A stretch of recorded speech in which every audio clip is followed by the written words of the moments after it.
Hello everyone, welcome to the girls for Pooja. और दोस्तों, मैं हूँ पूजा। हे दोस्तों, आज आपके लिए लेकर के आई हूँ day 14 30 day 30 money saving challenge. Guys, आज की इस वीडियो में हम बात करने वाले हैं 3 month saving challenge. Guys, video start करने से पहले आपको बता दूं मैं कि मैंने एक सीरीज स्टार्ट की हुई है 30 day 30 different money saving challenge. अगर आप लोग थोड़ा सा पैसा बचाना चाहते हैं आप लोग भी इस चैलेंज का हिस्सा बन सकते हैं।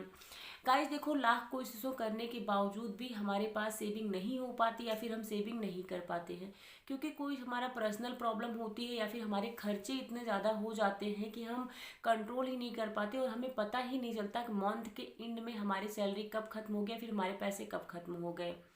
देखो, सेविंग करने का यही फार्मूला होता है कि जैसे ही आपकी सैलरी मिले, सबसे पहले तो आपके बैंक अकाउंट से या फिर आपके अकाउंट से, आपके सेविंग अकाउंट से आपकी जो सेविंग है या फिर जितना अमाउंट आप सेव करना चाहते हैं, बचाना चाहते हैं, वो डायरेक्टली आपके अकाउंट से कट जाए। अब कुछ लोग क्या करते हैं, पैसा मिल गया, सारा खर्च उन्होंने पूरा कर लिया, सारे बिल वगैरह पे कर लिए, फिर सोचते हैं जो बचेगा उसको हम जमा कर देंगे या फिर उसको हम बचा लेंगे। लेकिन ये सही तरीका नहीं है। सही तरीका आपका फर्स्ट वाला है कि पहले आप या तो एसआईपी करवा, एफडी करवाना चाहते हैं किसी अमाउंट का, तो आप पर मंथ एफडी करा सकते हैं जिसपे आपको 7.5 तक का इंटरेस्ट मिलता है। उसके साथ गाइज आप उसकी आरडी भी करवा सकते हैं, या फिर आप सेविंग चैलेंजेज अगर करते हैं या फिर कोई अदर आपने कोई अकाउंट बना रखा है, जैसे कि एक तो होती हमारा सैलरी अकाउंट, एक होता हमारा एक्स्ट्रा सेविंग अकाउंट। उसमें आप अपना जो भी अमाउंट आपको सेव करना है उसको डायरेक्टली वहाँ पर आप डाल दीजिए, या फिर डायरेक्टली आप उसको सेट करके रखिए कि जैसे ही आपकी सैलरी आए वो कट जाए, यानी 5 6 से कोई भी आप डेट अपने आप के लिए फिक्स कर सकते हो, कितना अमाउंट 5000 10,000 मेरा सैलरी आते ही कट जाएगा। तो ये सेविंग करने का बहुत अच्छा तरीका हुआ। देखो, अब तो ये हो गए जेंट्स के लिए, फिर जो जॉब करते हैं करती हैं उनके लिए। अब जो लोग हाउस वाइफ हैं वो क्या करें, क्योंकि वो भी थोड़ा बचत करना चाहती हैं, तो सोचती हैं कि मेरे पास कोई अकाउंट नहीं है या फिर मैं कुछ भी सेव नहीं कर पा रही हूँ, कुछ बचत नहीं कर पा रही हूँ, क्योंकि यार इनकम ही नहीं है उतनी। उतना ही पैसा मिलता है हाउस वाइफ को जितना उसके हस्बैंड या फिर जो भी घर का मेन मुखिया है, हेड है जो फैमिली का, कि भाई इतने अमाउंट में आपको घर का खर्च चलाना है, इतना ही हमारा बजट, इतने में आपको पूरा करना है। तो हाउस वाइफ का क्या होता है, वो बहुत सोच समझ के खर्च करती हैं और कुछ ना कुछ सेव तो कर ही लेती हैं, लेकिन कि उनको रहता है कि यार ये पैसे कहाँ डालूं मैं, या फिर वो बचत करके साड़ी ले लेती हैं, ज्वेलरी ले लेती हैं, लेकिन उसको सही मायने में बचत नहीं कर पाती हैं। तो उन लोगों के लिए सेविंग चैलेंज होता है। अगर आप लोग भी इस कैटेगरी में आते हो, कोशिश करने के बावजूद भी आपकी बचत नहीं हो रही, तो आपके लिए बेस्ट वे है कि आप सेविंग चैलेंज अपने ऊपर अप्लाई करें, क्योंकि हमारे इंडिया में पिगी बैंक चलता है या फिर गोल्ड वगैरह चलता है। ज़्यादातर ऐसे लेडीजें अपना पैसा इन्वेस्ट करती थी और अभी भी करते हैं, लेकिन कि अब क्या है, जनरेशन आगे बढ़ रही है, थोड़ा सा नॉलेज हो रहा है बंदों में, तो फिर वो सेविंग चैलेंज अपने ऊपर अप्लाई करते हैं। वीडियो स्टार्ट करने से पहले बात कर लेते हैं हम चैलेंजेस की। तो आपका माइंड बहुत पावरफुल होता है, जैसे भी आप कोई चैलेंज अपने माइंड को देते हैं डायरेक्टली एक्सेप्ट कर लेता है और वो हमेशा कोशिश करता रहता है किसी न किसी तरीके से वो बचत करे। तो आज की इस वीडियो में हम 3 महीने का सेविंग चैलेंज लेने वाले हैं, यानी कि 90 डे का। आप पर डे का यहाँ पर 150 रुपीज़ ऐड कर सकते हैं। मैं भी ऐसा करने वाली हूँ, 150 रुपीज़ ऐड करने वाली हूँ। सेविंग चैलेंज के लिए आपको चाहिए पेन और डायरी। मैं कुछ इस तरीके से पेन और डायरी की हेल्प लेती हूँ, क्योंकि नोट डाउन करके रखती हूँ, साथ ही अमाउंट उसमें पता रहता है मुझे कितना क्या चैलेंज कैसे देना है अपने आप को।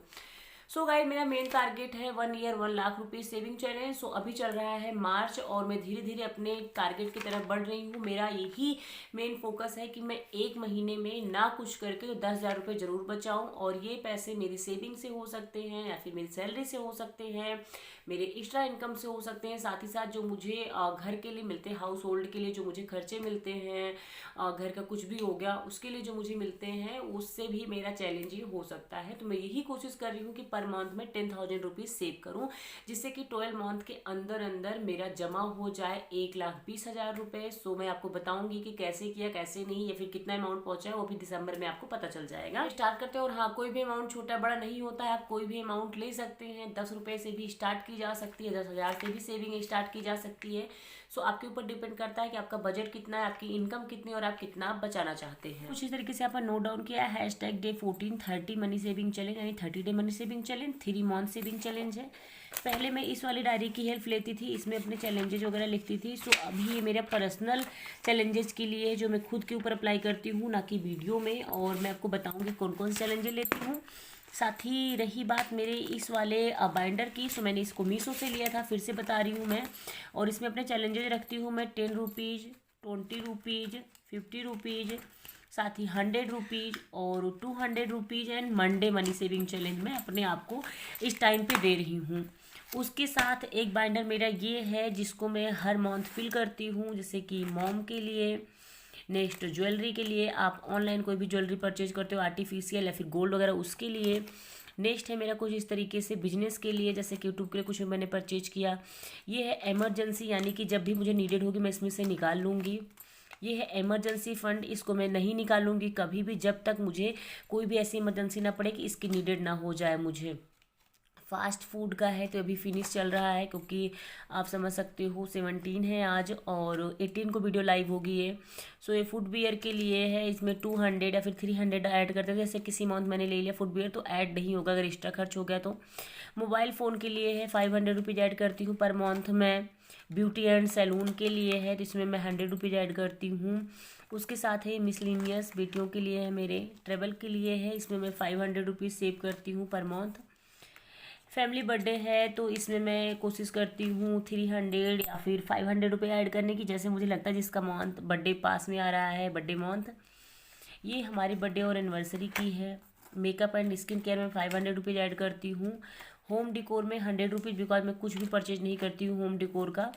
क्लॉथ में 500 होता है। और जैसे मैं कुछ भी ऑनलाइन परचेज कर ली, जैसे कोई साड़ी वगैरह हो गई, ड्रेस हो गया, कुर्ता सेट हो गया, तो मैं इसमें से अगर मैंने 2000-3000 रुपये खर्च कर लिए हैं तो मैं इसमें 3 से 4 महीने तक फिल नहीं करूँगी। ऐसा कुछ मैंने अपने लिए रूल बना रखा है। सो ये फेस्टिवल के लिए है, पहले मैं इसमें 500 ऐड करती थी और मैं इसमें 100 रुपीज़ ऐड करती हूँ, बिकॉज फेस्टिवल पे बहुत ज़्यादा खर्च नहीं होता है, कोशिश करते हैं रीयूज करने के लिए जो कि दिवाली वगैरह के आइटम रहते हैं हमारे। सो रही बात मेरे थर्ड की, सो थर्ड मेरा कुछ इस तरीके से है ये। और ये आप बोल सकते हो एक वॉलेट है जिसमें आपको इन्वेलप का भी ऑप्शन मिलता है, काफ़ी अच्छा वॉलेट है और क्वालिटी बहुत अच्छी है इसकी। सो बात करूँ मैं इसमें अपने फर्स्ट की, तो ये है मेरा बेजी एंड फ्रूट का। सो इसमें 2000 रुपीज़ जाते हैं पर मंथ। क्लॉथ का हो गया, जैसे कि मैं कहीं जाने वाली हूँ तो जो पैसे मेरे उस वाले बाउंडर में रहते हैं उसको इसमें डाल लेती हूँ। ये फास्ट फूड एंड जूस के पैसे इसमें रहते हैं, यानी कि मिनिमम इसमें रहते हैं 500 रुपीज़, बिकॉज जूस का 200 रुपीज़ ऐड करते हैं। बेटियों के हैं जो कि इसमें 200 रुपीज़ ऐड होते हैं। Extra travel and medicine fast food इसमें 500 रुपीज़ रहते हैं, क्योंकि सब में से मैं 100 रुपीज़ ले लेती हूँ, जो मैंने अलग से कैटेगरी बना रखी है। अभी सारा फिनिश चल रहा है, खाली हो गया है बिकॉज अभी मैंने कुछ टाइम से इसे यूज नहीं किया हुआ है। कुछ इधर कैश रखे हुए हैं कि जो मैं बैंक में डायरेक्टली डिपॉजिट कर लेती हूँ, फिर सैलरी से कट कर लेती हूँ कि हाँ मेरा इतना चला गया, साथ ही इसमें यहाँ पर कुछ इतने कैश हैं। तो चलिए मैं समझाती हूँ आपको कि कैसे हमें 3 मंथ के लिए सेविंग करना है, और मैं 150 लेने वाली हूँ, कैसे आपको ड्रॉ करना है। तो देखो 3 महीने में हमारा होने वाला है 92 डे, यानी कि वैसे तो 30 का अगर महीना होगा तो 90 दिन होंगे यहाँ पर, और किसी महीने 31 होता है, किसी महीने 30 होता है, तो 2 महीने में 31 ले रहे हैं, 1 महीना 30 ले रहे हैं। ठीक है, तो यहाँ पर हमारा होने वाला 92 डे, लेकिन चलो हम यहाँ पर लेते हैं 92 डे, क्योंकि 90 नहीं लेने वाले हैं। तो फर्स्ट हम यहाँ पर एक साइड तो लिख लेंगे, इधर हम लिखेंगे डे, इधर लिखेंगे हम डिपॉजिट, ठीक है, इधर लिखेंगे हम टोटल। तो भाई साहब यहाँ पर रहेगा आपका डे 1, 2, 3, 4, 5, 6, 7, 8, 9, 10। ओके, चलो डिपॉजिट में आते हैं अब हम। तो कुछ इस तरीके से आपको यहाँ पर डिपॉजिट का मतलब है कितना आप इसके अंदर डाल रहे हो। सो यहाँ पर मैंने ऐड किया 150 रुपीज़, जैसे कि इधर मैंने कुछ रख रखे हैं पैसे आपको समझाने के लिए, 50, 100 एंड 50, यानी कि 150, यानी कि 150 उस साइड मैंने पर्स पे रख दिया। और अब यहाँ पर टोटल में कर दूँगी 150। डे 2 में, यानी कि डे 2 भी मेरा क्लियर हो गया, मैं यहाँ पर लिख दूँगी 150, और यहाँ पर हो जाएगा मेरा ये 300 रुपीज़। सो जैसे ही मुझे पैसे मिलते हैं मैं डायरेक्टली इसमें काउंट करके ऐड कर दूँगी। ये हो गए मेरे 300 रुपीज़। ठीक है, अब टोटल में मुझे पता चल रहा है कि 300 हो गए। 3 वाले डे पे मैं फिर से इसमें ऐड करूँगी 150, यहाँ पर हो गए मेरे 450 रुपीज़। सो यहाँ से फिर मैं काउंट करूँगी कुछ इस तरीके से, एक ही है ना, 50, 100, उसके साथ 150, तो मैं इसमें ऐड कर दूँगी। हो गए मेरे ये 450 रुपीज़ कुछ इस तरीके से। और यहाँ पर मुझे पता चल रहा है मैंने 450 बचा लिए। अब देखो ये तो देखने में बहुत कम लग रहा है कि सिर्फ 150 है, लेकिन मज़ा तो यहाँ पर है क्योंकि 450 दिख रहा है यार, मैंने सिर्फ 3 दिन में 450 बचा लिए। कुछ लोगों के लिए अमाउंट बहुत छोटा होगा, कुछ लोगों के लिए अमाउंट बड़ा होगा कि यार 150 नहीं बच पाते मेरे, क्योंकि मुझे इतना खर्च नहीं मिल रहा है या फिर मेरे पास इतनी सेविंग नहीं है। तो आप यार कोशिश करो कि इसको बीक डालो। जैसे मैंने यहाँ पर डे लिखा है तो आप यहाँ पर बीक कर लो, ठीक है। यानी 92 डे है तो आप यहाँ पर बीक कर लो। तो एक महीने में अगर 5 बीक हो रहे हैं तो आपके हो जाते हैं यहाँ पर 15 बीक, या फिर आप 14 बीक मान लो, ठीक है। 14 उसे 15 आप लेकर के चलो। फिर मैंने यहाँ पर रख लिया है बीक। तो अभी एक बीक में आपने 150 डाला, दूसरे सप्ताह में आपने फिर 150 डाला, 300 हो गए। तीसरे सप्ताह में आपने 150 डाला, 450 हो गए, ठीक है। उसके बाद मैं फिर चौथे में डालूंगी यहाँ पर 150, यहाँ पर हो गए हमारे 600, ठीक है। फिर मैं यहाँ पर डालूंगी 150, हमारे यहाँ पर हो गए 750 रुपीज़। फिर उसके बाद मैं यहाँ पर डालूंगी 150, 900 रुपीज़। फिर मैं यहाँ पर डालूंगी 150 रुपीज़, यहाँ पर मेरे हो गए 1050 रुपीज़। फिर मैंने यहाँ पर 150 डाला, हो गएंगे 1200 ने। यहाँ पर 150 डाला, 1350। फिर आपने यहाँ पर डाला 150, 1500। यानी कि अगर आप 10 दिन के अंदर 150 डालते हैं तो आपके 10 दिन के अंदर हो जाते हैं 1500। लेकिन अगर आपके पास इतना ज़्यादा नहीं है कि पर डे डालें तो आप बीक ले सकते हैं। और 10 सप्ताह में जब आप इसमें डालते हैं, यानी कि 2 महीने आप मान लीजिए, ठीक है, 2 महीने में आपके पास हो जाते हैं 1500। फिर 1500 आप इसमें और जोड़ दो तो हो जाएंगे आपके ये 3000 यानी कि अगर आप इसे 20 सप्ताह के लिए लेते हैं तब। लेकिन कि अगर आपको 20 सप्ताह के लिए नहीं लेना है, सिर्फ लेना है आपको इसको 15 सप्ताह के लिए, यानी कि सिर्फ आपको 15 हफ्ते तक के लिए ही लेना है, तो अगर आप इसमें 15 हफ्ते का फिर से 5 डे का आप इसमें ऐड करेंगे तो 750 रुपीज़ आपके एक्स्ट्रा ऐड हो जाएंगे।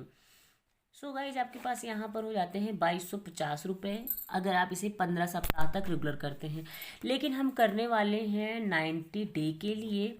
सो 90 डे अगर हम 150 रुपीज़ ऐड करते हैं तो आप इसको काउंट कर सकते हैं। सो गाइज जब आप इसको काउंट करेंगे तो आपके पास हो जाएगा 13,500। तो आप 90 दिन के अंदर, यानी कि 3 महीने के अंदर 13,500 यानी 13,500 आप बचा सकते हैं, वो भी सिर्फ 150 डाल कर। जैसा कि आप लोगों ने देखा, अगर आप 90 दिन तक रेगुलर सेविंग करते हैं तो आपके पास अंत में हो जाता है 13,500।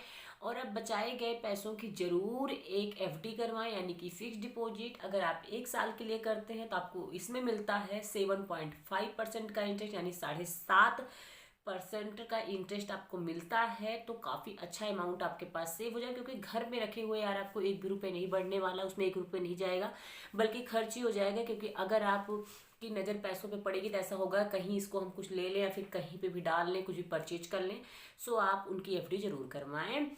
सो हे गाइस, कुछ इस तरीके से थी मेरी आज की वीडियो। होपफुली वीडियो आपके लिए बहुत हेल्पफुल रही होगी। प्लीज वीडियो को लाइक करें, फैमिली एंड फ्रेंड सर्कल में जरूर शेयर करें जिनको इस वीडियो की बहुत ज़्यादा नीडेड है। फिर जो लोग सेविंग करना चाहते हैं, फिर जो लोग पैसों का रोना रोता रहते हैं और कहते हैं बचत नहीं हो रही, तो उनके साथ आप शेयर कर सकते हैं। गाइज अगर आप लोगों को सेविंग करना पसंद है तो प्लीज़ आप लोग मेरे चैनल को सब्सक्राइब कर लें, अगर आपने नहीं किया हुआ है तो। अगर ऑलरेडी आपने सब्सक्राइब किया हुआ है, फैमिली का हिस्सा बने, उसके लिए थैंक यू सो मच। साथ ही गाइस नोटिफिकेशन बेल को भी ऑल पर जाकर के क्लिक करें, जिससे कि जितनी सारी वीडियो मैंने अपलोड कर दी उन सब की नोटिफिकेशन आप तक टाइम मिल जाए, और जितनी सारी वीडियो मैं लाने वाली हूँ वो भी आप तक पहुँचती रहे। हे गाइस, मिलती हूँ next amazing money saving video के साथ। तब तक के लिए bye bye, take care, thank you so much and love you all.